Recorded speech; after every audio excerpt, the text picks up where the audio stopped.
Hello, আমি ব্যাগকে দেখো সরস্বতী পুজো দিন ঘুরতে গেছিলাম আর একটা ঠাকুর বাড়ি। তো সেখানে আমাদের দুপুরে খাওয়া দাওয়ার আয়োজন ছিল। তো আমাদের খেতে বসে পড়েছিলাম। তো ওখানে আমাদেরকে ডাল ভাত আর একটা সবজিতে কিন্তু কাবলি ছোলাও দিয়েছিল। প্রচুর গরম ছিল, মানে এখনই রান্না হলো। প্রচুর লোক হয়েছিল, আমি মানে এত ভিড়, আমি আর লোকগুলোকে দেখাতে পারিনি, প্লাস আমি নিজেকেও দেখতে পারিনি। কোনো রকমের ভিডিওটা করে রেখেছি।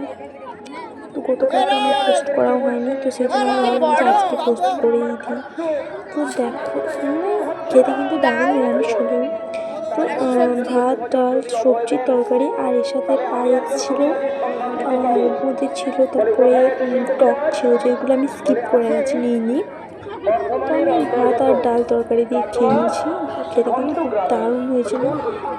আমি খেতে থাকি, তোমরা আমাকে সাবস্ক্রাইব করে আমার পাশে থেকো।